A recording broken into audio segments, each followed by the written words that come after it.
Hello வணக்கம். கிராமத்து பட்டீஷ். இப்போ நம்ம என்ன பார்க்க போகிறோன்னா, காளான் கிரேவி தாங்க. இந்த காளான் கிரேவி ஈஸியாக சுவையாக எப்படி செய்யலான்னு தாங்க பார்க்க போகிறோம்.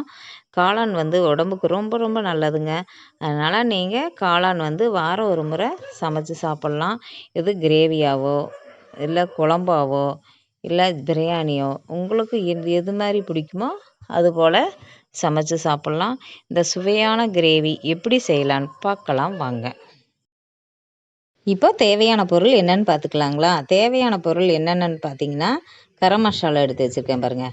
கரம் மசாலா வீட்டில் அரைச்சது. கரம் மசாலா, மிளகுத்தூள், மஞ்சத்தூள், மிளகாத்தூள், மல்லித்தூள், கடுகு, சோம்பு, உப்பு, இஞ்சி பூண்டு விழுது. இதெல்லாம் நம்ம தேவையான அளவு போட்டுக்கலாங்க. அடுத்தது பார்த்திங்கன்னா, ஒரு பாக்கெட் காளான் வாங்கினா 200 கிராமுங்க. 200 கிராம் காளானை நல்லா பாருங்கள், மேல் தோலெல்லாம் எடுத்து நல்லா கழுவி சுத்தம் பண்ணி நல்லா கட் பண்ணி வச்சுருக்கேன். பொடிசாக கட் பண்ணி வச்சுருக்கேன்.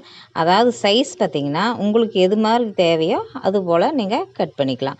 நான் இந்த அளவுக்கு கட் பண்ணி வச்சுருக்கேன். 200 கிராம் காளானுக்கு 3 தக்காளிங்க. நல்லா பெருசாக பெரிய தக்காளியாக 3 தக்காளி பொடிசாக கட் பண்ணி வச்சுருக்கேன். நீங்கள் வந்து அரைச்சி கூட சேர்த்திக்கலாங்க. அடுத்தது பார்த்திங்கன்னா, மல்லித்தழை கொஞ்சம் எடுத்து வச்சுருக்கேன். மல்லித்தழை கொஞ்சம் எடுத்து வச்சுருக்கேன். அப்புறம் வெங்காயம் ஒரு 100 கிராம் இருக்குங்க. சின்ன வெங்காயம் தான் பொடிசாக கட் பண்ணி வச்சுருக்கேன். நீங்கள் பெரிய வெங்காயம் இருந்தால் அதையும் சேர்த்திக்கலாம். கருவேப்பிலை கொஞ்சம். நம்ம கிரேவி எப்படி பண்ணலான்னு பார்க்கலாம் வாங்க. இப்போ பார்த்தீங்கன்னா, அடுப்பை பற்ற வச்சு அடுப்பு மேலே கடாயை வச்சு எண்ணெய் ஊற்றி கடுகு, கருவேப்பிலை, வெங்காயம் இதெல்லாம் போட்டு நல்லா கண்ணாடி பதத்துக்கு நல்லா வதக்கிடுறோம். நல்லா வதங்கி வந்தது கண்ணாடி பதத்துக்கு வதங்கி வந்ததும் இஞ்சி பூண்டு விழுது போடுறோங்க. இஞ்சி பூண்டு விழுது வந்து அடி பிடிக்காமல் இருக்க லைட்டாக உப்பு போட்டுக்கணுங்க. உப்பு போட்டு நல்லா அதை வதங்கி வரட்டுங்க. நல்லா ஒரு மணம் வரும். அதாவது நல்லா வதங்கிருச்சுனாவே இஞ்சி பூண்டு நல்லா ஒரு மணம் வரும். அதுக்கப்புறம் பார்த்திங்கன்னா, தக்காளி போட்டுக்கலாங்க. தக்காளி போட்டு அதில் லைட்டாக உப்பு போட்டுட்டா தக்காளி சீக்கிரம் வதங்கி வந்துடும். இப்போ நல்லா தக்காளி உப்பு போடுறோம். நல்லா வதங்கட்டுன்னு. இப்போ மிளகாத்தூள், மஞ்சத்தூள், மல்லித்தூள், கரம் மசாலா பாருங்கள், தேவையான அளவு உங்களுக்கு எந்த அளவுக்கு தேவையோ அந்த அளவுக்கு போட்டுக்கலாங்க. போட்டு நல்லா வதக்கலாங்க. நல்லா தக்காளியெல்லாம் நல்லா தொக்கு மாதிரி ஆயிரணுங்க. அந்தளவுக்கு நல்லா வதங்கணும். கொஞ்சம் தண்ணி ஊற்றிக்கலாங்க. தண்ணி ஊற்றி பாருங்கள், நல்லா இந்த அளவுக்கு பிரட்டி எடுத்துக்கணுங்க. நல்லா பிரட்டின முன்னாடி தண்ணி ஊற்றிக்கலாம். தண்ணி ஊற்றி நல்லா தொக்கு மாதிரி நல்லா தக்காளி வதங்கின முன்னாடி தான் காளானை போடணுங்க. வேகட்டுங்க. நல்லா தொக்கு மாதிரி வேகட்டுங்க. பார்க்கலாங்க.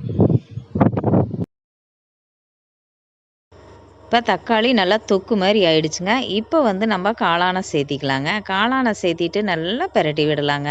நல்லா பிரட்டி விட்டுட்டு ஒரு தட்டு போட்டு மூடி வைக்கலாம். தண்ணி ஊற்ற வேண்டாம். காளான் நம்ம கழுவி வச்சுருக்கோம் பார்த்திங்களா, அதுவே நல்லா தண்ணி விடும். நம்ம தட்டு வச்சு மூடி வச்சுட்டு அடுப்பு மீடியமில் வச்சு ஒரு 10 நிமிஷம் இல்லைன்னா ஒரு 15 நிமிஷம் அவ்வளோதாங்க. ரொம்ப நேரம் வேக விடக்கூடாது. பாருங்கள், 10 நிமிஷம் தான் வச்சுருந்தேன். நல்லா வெந்துருச்சு. தண்ணி பாருங்கள், தண்ணியே ஊற்றல, எவ்வளோ தண்ணி விட்டுருக்கா. இப்போ வந்து நம்ம என்ன பண்ணுறோன்னு பார்த்தீங்கன்னா, பெப்பர் பொடி வந்து மேலால் தூவிக்கலாங்க. இது ஏன் லாஸ்ட்டில் தூவுறோன்னு பார்த்தீங்கன்னா, ஃபஸ்ட்டே போட்டு வேக வச்சிட்டா லைட்டாக கசப்பு தன்மை கொடுக்கும். அதனால் லாஸ்ட்டில் பெப்பர் போடுறோம். இப்போ மேலால் மல்லித்தழை தூவியாச்சு. புதினா ஒரு 4 இலைங்க. புதினா வந்து வேணும்னா போட்டுக்கலாம், இல்லைன்னா பரவாயில்ல தான். நல்லா மணமாக இருக்கும். புதினா போட்டாலும் நல்லா மணமாக இருக்கும். இப்போ சூப்பரான காளான் கிரேவி ரெடி ஆகிடுச்சுங்க. இது வந்து சாதத்துக்கு, இட்லி, தோசை, சப்பாத்தி எல்லாத்துக்கும் சூப்பராக இருக்குங்க. நாங்கள் வந்து பார்த்திங்கன்னா தோசைக்கு தான் வச்சு சாப்பிட்றோம். சூப்பராக இருக்குது. உங்கள் வீட்டில் நீங்களும் ட்ரை பண்ணி பாருங்கள். அடுத்த வீடியோவில் சந்திக்கலாம். நன்றி, வணக்கம்.